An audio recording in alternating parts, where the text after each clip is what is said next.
Bonjour à toutes, bonjour à tous et bienvenue dans cette petite vidéo dans laquelle je vais vous expliquer comment assembler votre TP500. Alors rien de plus simple. Hop. TP500, donc c'est un prompteur léger pour DSLR. Alors vous allez commencer par sortir simplement cet élément là. Voilà, c'est la pièce cruciale, c'est le centre névralgique, le point de pivot de votre système. Elle est équipée, donc cette pièce là, d'un bord incurvé qui va nous permettre de pouvoir supporter le miroir, ainsi que de 4 vis de ce côté là et de 2 vis de ce côté là. On va prendre des petites tijounettes et on va simplement les visser sur le côté où il y a 2 vis. Alors, vous allez voir, il y a 4 tiges, hein. On a des grandes, des petites, et nous on va prendre les petites. Alors vous pouvez les visser simplement comme ça, ou utiliser la technique qui est de loin la meilleure. C'est moi ce que j'appelle la technique hélicoptère.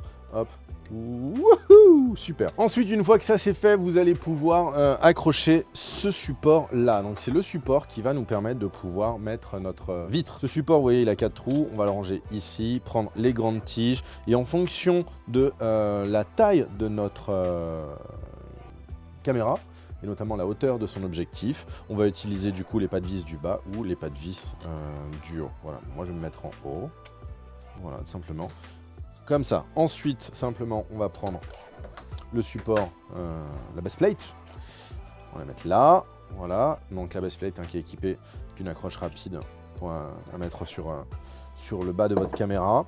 Là ici on a notre petite chaussette dans laquelle va rentrer notre objectif. Il nous reste maintenant à mettre la vitre, hein, et puis surtout les caches.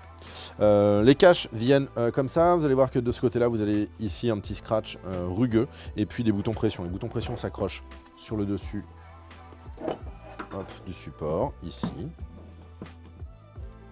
1, 2, 3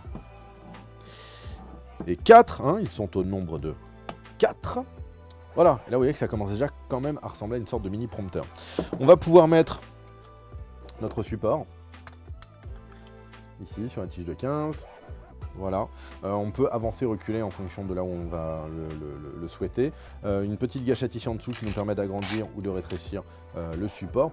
Et sinon ça prend les tablettes jusqu'à 10 pouces. Et ensuite après on a notre miroir. Alors vous voyez que le miroir il a une forme de trapèze. Le petit côté va en bas, ici dans la petite encoche. Et le haut côté qui est doté d'un scratch doux vient se mettre sur le scratch rugueux, hop, de notre masque. Voilà. Maintenant, on n'a plus qu'à mettre notre tablette, le boîtier, et puis activer notre système de prompteur. Alors, il y a plein d'applications qui existent. Nous, ce qu'on vous recommande, c'est Prompteur Pal. En tout cas, c'est celle que moi j'utilise quand j'ai besoin d'utiliser les prompteurs. C'est tout pour ce prompteur. Je crois que je vous ai tout expliqué. Si vous avez des questions, n'hésitez pas à appeler. Et sinon, je vous dis à très bientôt dans une prochaine vidéo sur le site de Puzzle Vidéo, bien sûr.